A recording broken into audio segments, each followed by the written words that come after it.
نظام الدین صاحب، میرا سوال یہ کہ کیا سارے مولوی حضرات موٹے موٹے مسائل پر ایک ہو کر ایک ساتھ کوشش کریں اور اسلامی نظام نافذ کریں؟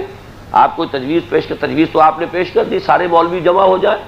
اب تو صرف یہ ہے کہ وہ بلی کے گردن میں گھنٹی باندھنے کی کسر ہے، تجویز تو مکمل ہے آپ کی۔ وہ چوہوں نے جو فیصلہ کیا تھا کہ ہمارے مسئلے کا ایک سادہ حل یہ ہے کہ بلی کے گلے میں گھنٹی باندھ دو، جب وہ آئے گی ہم ادھر ادھر ہو جائیں گے۔ اب سوال ہوا کون باندھے، who should bell the cat, یہ ہے مسئلہ۔ تو ان کو جو میرا مشاہدہ ہے، میں نے چونکہ ایک تجربہ بھی کر لیا، متحدہ شریعت محاذ میں شرکت کی، اس لیے کہ میرے نزدیک وہ میری تقریروں میں بات رہ گئی تھی، ایک صاحب نے مجھے توجہ بھی دلائی کہ خالص دینی مقصد کے لیے خالص دینی جماعتوں کا وہ ایک اکٹھ ہوا تھا، لہذا میں بھی اس میں شامل، ہماری تنظیم بھی شامل۔ لیکن نتیجہ کیا نکلا؟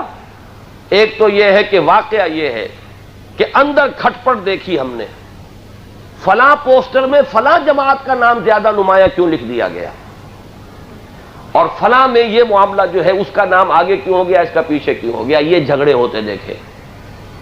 نمبر دو یہ کہ ایک الٹیمیٹم دے کر کہ 27 رمضان مبارک تک اگر تم نے یہ بل پیش منظور نہ کیا تو ہم تحریک چلائیں گے۔ اس کے بعد وہ تحریک چلانے کے لیے تیار نہیں ہوئے، اور پہلا فیصلہ ہم یہ کہتے تھے کہ آپ استعفیٰ تو دیں اس اسمبلی سے جس میں آپ نے بربلا کہا تھا کہ ہم اس اسمبلی میں نہیں بیٹھیں گے جو شریعت کے بل کو ریجیکٹ کرتی ہے۔ تو خدا کے بندو پھر اب استعفیٰ دے دو، چند سیٹیں، کوئی 10-12 سیٹیں تھی کل جس کی قربانی دینی تھی، اس کے لیے تیار نہیں ہوئے۔ اب بتائیے کیا کریں؟ تحریک سیاسی ہو، اس کے پلڑے میں وزن ڈال کر فیصلہ کن بن جائیں گے، اس کو جتا دیں گے یا اس کو جتا دیں گے۔ خالص دینی تحریک، اس کے لیے وہ موقع آیا تھا اور خاصی فضا تیار ہو چکی تھی، لیکن یہ کہ اقدام کرنے کے لیے تیار نہیں ہوئے۔ میں نے اسی وقت جو ہے اپنا معاملہ ان کے سامنے رکھ دیا، اخبار کے اندر بھی دے دیا تھا کہ اب ہماری تو شمولیت اس میں اس وقت تک جو ہے عملاً نہیں ہوگی جب تک کہ آپ کسی اقدام کا فیصلہ نہیں کرتے۔ یہ ہے اصل میں صورتحال۔ تو خواہش تو بڑی ہے، کریں کیا؟ حالات جو ہیں جو بہت ہی تلخ حقائق ہیں ان کو نظر انداز نہیں کر سکتے۔